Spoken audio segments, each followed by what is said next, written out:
We are covering Colorado first on CBS News Colorado at 6. Good evening, I'm Michael Spencer. And I'm Mikaela White in for Karen Lee. A family in northern Colorado now taking their story to our nation's capital. That's after their home, their livelihood, and even their health were all damaged by a gas line leak. It happened 5 years ago today. Your northern Colorado reporter Dylan Thomas met with the Nygren family at their property just outside of Johnstown. And Dylan, that homestead now just a field of dirt.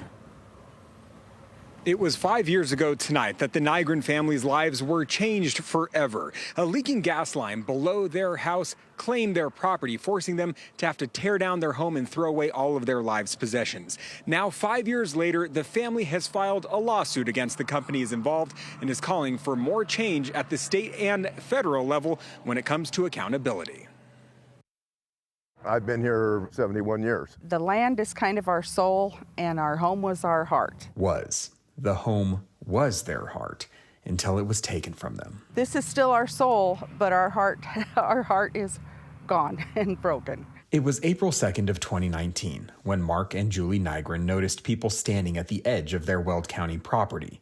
They wondered if there was a small fire in the ditch, but it was much worse. What I found wasn't a fire, it was gas coming up out of the ground. Yeah, it was alarming to us, of course. They called to have their home tested. An Xcel Energy employee came into our house, and his alarm that he wore went off when he was just a few steps down into our basement. That was the last time we were ever able to live in our home. Liquid gas condensate had flooded the soil beneath their home. The owner of that line that was leaking, Phillips66, had to demolish the Nygren home in order to clean up that giant mess.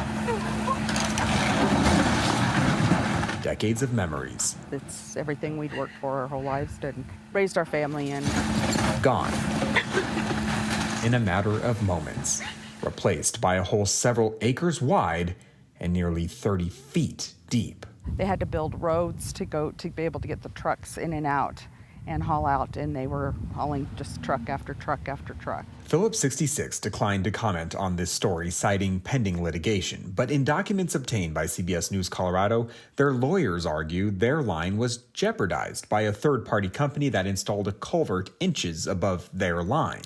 Phillips66 blames trucks driving over the dirt above for creating pressure, which eventually led to the pipe being compromised.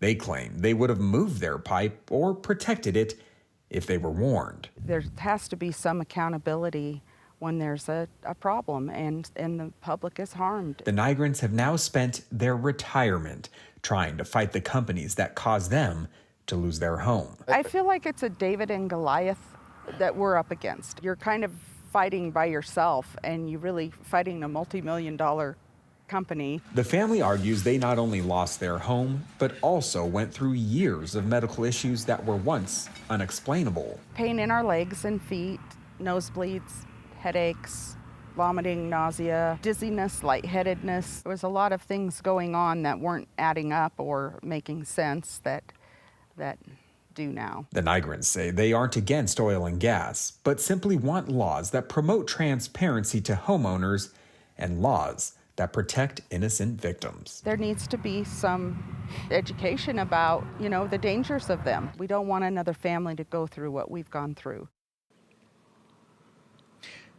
A lawyer for Mountain Constructors, the company which Phillips66 now blames, wrote us saying they had approval and supervision from Weld County, and they deny any responsibility. Unfortunately, making things worse, many people may not realize most homeowner insurance companies do not support this type of claim.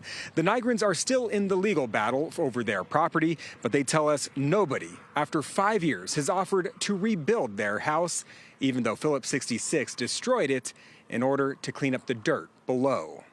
Reporting live tonight in Johnstown, Dylan Thomas covering Colorado First. Just heartbreaking, Dylan. Thank you so much.